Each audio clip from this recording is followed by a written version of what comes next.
Hi guys, and welcome to another video tutorial. My name is Manny and today I want to show you guys a quick technique how to work with smart objects in Bridge, Raw Converter and Photoshop. For those of you who are advanced Photoshoppers, you might know already about smart objects, so if you know about that you can switch off. If you not know about smart objects and if you're new to Photoshop, this is a super tutorial for you. So I'm currently in Bridge now, and I want to open this image that I've selected here in my content area. So I'm going to double click on this and it will be opened in RAW.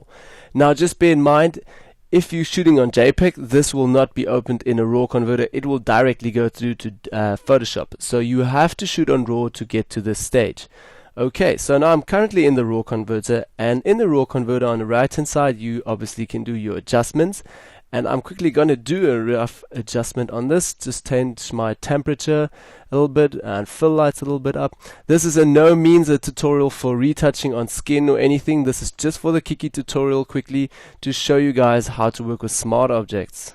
Okay, turn up my blacks a little bit, clarity a little bit. I want to resharpen this a little bit, make my radius down and go down again. And I want to change my fill light all the way up so it's really, really bright. The reason why I'm doing this is I'm going to show you in a moment now why I'm doing this. Fill light, okay. So this doesn't look nice at all, but I want to use it like that for the tutorial now. So now you've done all your adjustments and you're ready to hit open object to open it in Photoshop. But now if you didn't tick off a box saying open as a smart object, it's not going to be opened as a smart object. So what you will have to do is go down here to the sentence and click on here. It's your workflow adjustments, and it will open a new window saying workflow options, and in here you are able to change a few things. So go to your color space if you don't have it, sRGB. I've got my depth set to 8 bytes, size, resolution and sharpen none. And now this is important. Down here you have to tick this box saying open in Photoshop as a smart object. So if this box isn't ticked on your computer, tick this box. This might help you now. Tick this box, and after you're done, hit OK. So now you adjusted everything in RAW Converter so that it always opens your images in a smart object. Alright, so I'm going to hit open object now, and we're going through to Photoshop. Just going to wait a little bit to Photoshop loads. There it is. And now in Photoshop we have our image, and directly in our layer palette you will see that our layer has a small icon down here. Might be new to you. This means that it is a smart object now. Even if I hover over it with the mouse, it says smart object as thumbnail. So mostly you will see it like this. Just gonna make a normal layer quickly for you. This is how a normal layer looks, and this is with a smart object. Now what this means actually is that you are able to go back and forth in your RAW converter if you change it to a smart object. Let me show it to you quickly. If I'm now photoshopping on this image, doing an adjustment quickly and darkening it really or quite a lot, just doing a rough adjustment on this layer. And now I will do some tones and saturation. Go back again in my adjustment layers, hue and saturation, turn my saturation down a little bit like that. Okay, go back again, and in my layers palette, now I noticed after photoshopping quite a while, then I noticed I maybe wanted to change something in the RAW converter that it looks directly different on here. So now you are able to actually do that. You are able to double click on the small icon and it will directly take you back to the RAW converter, and you're able to edit on that again. Say if you don't have a smart object, you had to go all the way back and start over again. So with smart objects you are able to do that. Just double tap the small icon down here. It will go back directly into the RAW converter. So say in the RAW converter you didn't want to turn up the fill lights so much, then you'll just take it down all the way the fill lights and you say OK again. Now directly they're preparing the smart object, Photoshop, and the adjustments will be totally different. Now have a look. That directly changed all of my adjustments that I just did.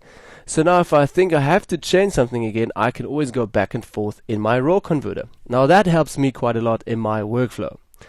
So that's one trick I wanted to show you in how to work with a RAW converter and smart objects.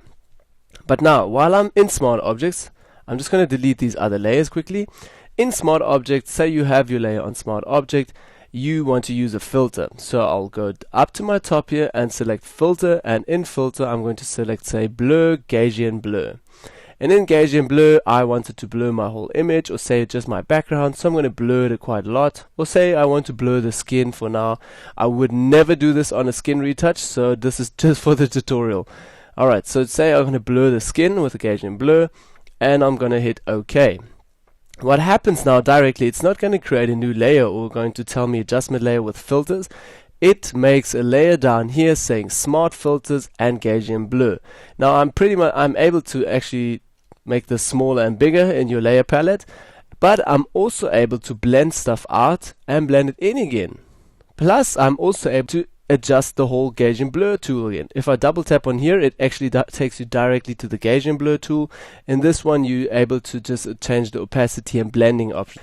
Now what is also nice about it, you can use as many filters as you want to. So if I go to high pass and I use high pass, say OK, want to use high pass as that, and I'm going on with my adjustments, do another adjustment layers on here maybe, and some hue and saturation, and I'm done with that. But later at my photoshopping stage, I think, yeah, maybe the high pass filter wasn't that nice, so I don't want it at all.